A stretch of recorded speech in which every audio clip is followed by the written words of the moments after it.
अब देखें कि राजनीति जो है हिंदू मुसलमान से नहीं चल रही है। हमारे पास जात विशेष का जो है, हमारी जो आज की तत्कालीन सरकार है, उसने जब इसने देखा कि हमारे साथ तो एक सवर्ण विशेष का वोट बैंक तो है ही है, अब इसके साथ हमको अब बैकवर्ड फलाना ढिमाका और सब जोड़ना है, तो उन्होंने इस प्रकार कहीं ना कहीं मुझे लगता है कि चंद्रशेखर रावण भी अपनी जाति विशेष की राजनीति में अपने समाज को धोखा ही दे रहे हैं, क्योंकि हमारा जो सवर्ण समाज है कहीं कहीं आप देखेंगे तो मजदूर वर्ग से भी नीचे है। और पुलिस सरकार सिर्फ इस आधार पे कि करने वाला किसी जाति विशेष का है या अपराधी किसी धर्म विशेष का है, इस आधार पे उनके साथ पक्षपात करेंगी तो कहीं ना कहीं सामाजिक विस्फोट होके रहेगा। राजनीतिक दल, हमारी राजनीतिक पार्टियां अपने चंद वोट बैंक, अपनी कुर्सी के कारण ऐसी राजनीति कर रही हैं या ऐसे इस प्रकार के कानून यानी हमारे अपने नागरिकों पे थोप रही हैं कि नागरिक आपस में ही लड़के मर जाएं। राजनीतिक प्रवक्ताओं के द्वारा ऐसी टिप्पणियां उस बालिका पे की गई, उसके परिवार वालों पे की गई कि ठाकुर के कुएं से पानी पी लिया, ऐसी भी टिप्पणियां मैंने पढ़ी हैं। ये कहीं ना कहीं हमारे देश को, हमारे समाज को बहुत पीछे ले जा रहे हैं। अभी बिहार के सारण में एक घटना होती है सर, उस घटना की काफी चर्चा है। एक 10 साल की बच्ची को उनके 10 साल की बच्ची के साथ दरिंदगी की जाती है, उसके बाद उसको कुएं में फेंक दिया जाता है, बच्ची मर जाती है।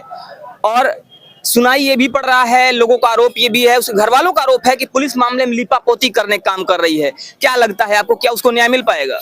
बिल्कुल, जिस घटना की आप बात कर रहे हैं वो घटना सोशल मीडिया बहुत तेजी से वायरल है। और जहां तक मुझे ध्यान आ रहा है कि ये किसी सवर्ण जाति की बिटिया थी जिसके साथ ये दुर्घटना हुई, और राजनीतिक प्रवक्ता जो मतलब एक तरह से किसी राजनीतिक पार्टी का अपना तथ्य रखते हैं, फैक्ट रखते हैं, बात रखते हैं, राजनीतिक प्रवक्ताओं के द्वारा ऐसी टिप्पणियां उस बालिका पे की गई, उसके परिवार वालों पे की गई कि ठाकुर के कुएं से पानी पी लिया, ऐसी भी टिप्पणियां मैंने पढ़ी हैं। ये कहीं ना कहीं हमारे देश को, हमारे समाज को बहुत पीछे ले जा रही है। अगर इसी तरह की घटनाएं होती रही सर, और पुलिस सरकार सिर्फ इस आधार पे कि करने वाला किसी जाति विशेष का है या अपराधी किसी धर्म विशेष का है, इस आधार पे उनके साथ पक्षपात करेंगी तो कहीं ना कहीं सामाजिक विस्फोट होके रहेगा।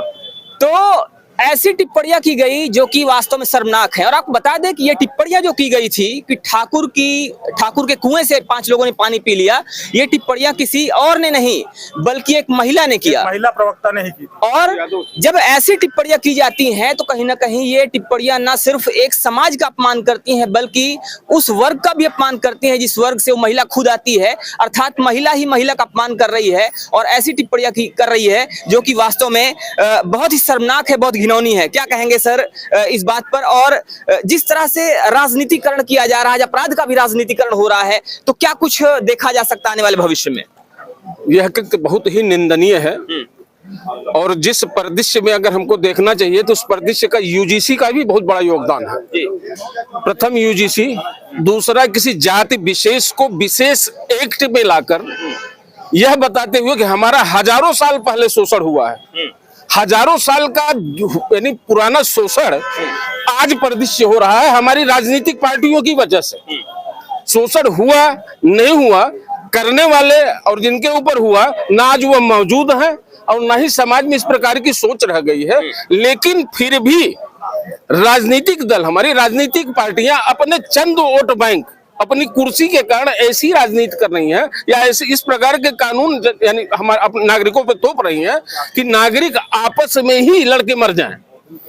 अंग्रेजों ने पहले हिंदू मुसलमान हुआ, हिंदू मुसलमान होने के बाद जो है अब देखें कि राजनीति जो है हिंदू मुसलमान से नहीं चल रही है। हमारे पास जात विशेष का जो है, हमारी जो आज की तत्कालीन सरकार है, उसने जब इसने देखा कि हमारे साथ तो एक सवर्ण विशेष का वोट बैंक तो है ही है, अब इसके साथ हमको अब बैकवर्ड फलाना ढिमाका और सब जोड़ना है, तो उन्होंने इस प्रकार जो है, पहले तो माननीय सुप्रीम कोर्ट ने ही कानून पर स्टे लगा हुआ था SC ST पर, MP में चुनाव हुए, MP के चुनाव के बाद ही इन्होंने जो है SC ST का बिल लाकर जो है 35 प्रावधानों के बजाय 43 प्रावधान कर दिए। अब स्थिति समाज की ये हो गई है कि जो भी अपर कास्ट के है या सवर्ण समाज जिनको अपर कहा जाता है, अपर तो है ही नहीं है वो। अब तो इस समय जो है अगर आप जो है परिदृश्य, आप भौगोलिक परिदृश्य के हिसाब से देखेंगे या जमीनी स्तर पर देखेंगे, जिनको कहा जाता है शोषित वर्ग, वो खुद ही शोषण में है। आज शोषित होते हुए भी उनके ऊपर यह आरोप लगाया जाता है कि वो शोषक वर्ग है, गरीबी रेखा के नीचे ज्यादातर जीवन यापन कर रहे हैं। उनके उद्धार के लिए या उनके उत्थान के लिए कोई कार्यक्रम, बल्कि उनको दबाने के लिए भी आज नीतियां चलाई जा रही हैं कि वो जो पहले मजदूर वर्ग से भी नीचे, यानी हमारा जो सवर्ण समाज है कहीं कहीं आप देखेंगे तो मजदूर वर्ग से भी नीचे है। तो सवर्ण समाज मजदूर वर्ग से नीचे है। अभी सर ने एक बात कही कि बहुत पुरानी बातों को, 3000 साल पहले की बात को, 5000 साल पहले की बात को आज ये कहकर दिखाया जाता है कि कहीं ना कहीं वो लोग शोषक थे, उन लोगों ने उत्पीड़न किया था। क्या कहेंगे सर आप इस पे, क्या कहेंगे जिस तरह से बातें की जाती हैं और 5000 साल पहले की बात की जाती है, 3000 साल पहले की बात की जाती है, उस आधार पर आज बातें की जाती हैं कि ऐसा हुआ था, वैसा हुआ था और इसीलिए तरह तरह की बातें लोग कर रहे हैं। इस पर क्या कहेंगे आप? आज जो वर्तमान सरकार की स्थिति है वो ये है कि हम शासन में किस प्रकार से बने रहेंगे, हमें किस हथकंडे की जरूरत है। प्रदेश देश में न्याय हो रहा है, अन्याय हो रहा है। अच्छा, जो न्यायपालिका है, न्यायपालिका कार्यपालिका के सामने कमजोर पड़ गई है, इसलिए कि इन्हें उस कुर्सी तक जाने के लिए कार्यपालिका की जरूरत है। तो ये एक दूसरे के पीछे, एक दूसरे की नीतियों में सम्मिलित हैं और एक दूसरे के समर्थन में। मतलब आप ये कह रहे हैं कि आप कह रहे हैं कि न्यायपालिका और कार्यपालिका मिले जुले हैं, दोनों कलंकित हैं। इस समय जो न्याय देने वाले बैठे हैं वो भी सामने कुछ है, आड़ में कुछ है, इसलिए कि इनको कार्यपालिका की जरूरत है। अब यहाँ कानून सब उड़ गया, कानून रह नहीं गया है, सच्चा ही मारा जा रहा है, झूठे तो पजीरी बुका रहे हैं पार्लियामेंट में। अब जिस तरीके से चीफ जस्टिस ऑफ इंडिया को देखा आपने, इस केंद्र सरकार ने राज्यसभा में भेजा, क्या वो व्यक्ति वहां जाने लायक है? हाँ, लेकिन गलत न्याय देने की वजह से ये पॉलिटिकल पार्टियां कुछ भी करवा सकती हैं। अब कुछ नहीं बचा है देश में। तो अब प्रश्न चिन्ह न्यायपालिका पर भी उठने लगे हैं, तरह तरह के यहाँ पर आरोप लग रहे हैं। फिलहाल अंतिम प्रश्न करते हैं और इस बात को विराम देते, इस बहस को विराम देते हैं। सर, अभी चंद्रशेखर रावण का एक बयान आता है कि हम चमड़ा का चप्पल पहन के आए हैं, इसका आप क्या निष्कर्ष निकालते हैं? देखिए, चंद्रशेखर रावण को तो मैं सीरियसली लेता ही नहीं हूँ, क्योंकि जो व्यक्ति जिसके ऊपर उसकी तथाकथित पूर्व गर्लफ्रेंड ही चरित्र हनन का आरोप लगाती है, जो उसके साथ रही है, तो फिर उसके लिए मैं क्या ही टिप्पणी करूँ? क्या आपको लगता है कि चंद्रशेखर रावण पर जो गर्लफ्रेंड, तथाकथित गर्लफ्रेंड है, जो आरोप लगा रही है, वो सही है?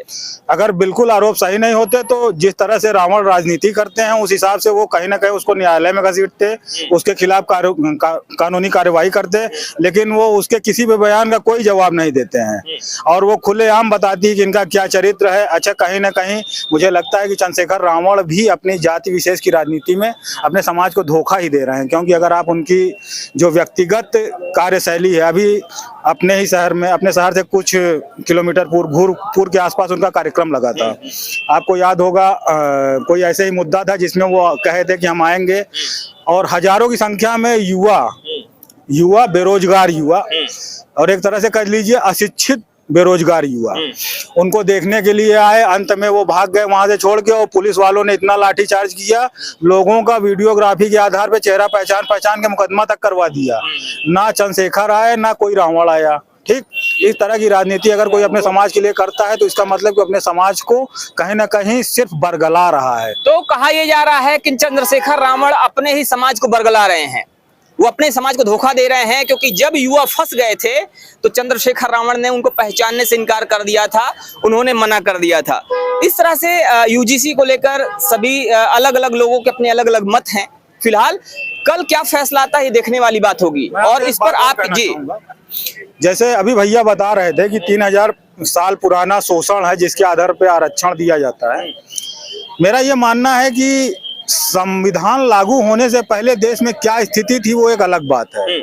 जब से हम लोकतांत्रिक और संवैधानिक युग में प्रवेश करते हैं तो कहीं ना कहीं संविधान सबको बराबरी का अधिकार देता है, और जो लोग उस समय बराबरी में नहीं थे उनको बराबर में लाने के लिए ये प्रावधान किया गया था कि इनको आरक्षित किया जाए 10 वर्षों के लिए। उसके बाद इनकी स्थिति परिस्थिति का अवलोकन किया जाए और अगर आवश्यकता पड़े तो इसको बढ़ाया जाए।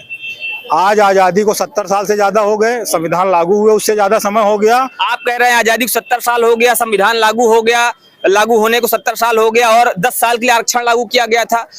आइए संतोष वर्मा का कहना है कि जब तक हमारे बेटे को कोई ब्राह्मण अपनी बेटी नहीं देता है तब तक आरक्षण से चलना चाहिए। इसको क्या यही समस्या है ना सर, अगर वो आरक्षण 10 साल के लिए ही होता तो आइए संतोष वर्मा जैसे लोग ऐसी बात नहीं करते।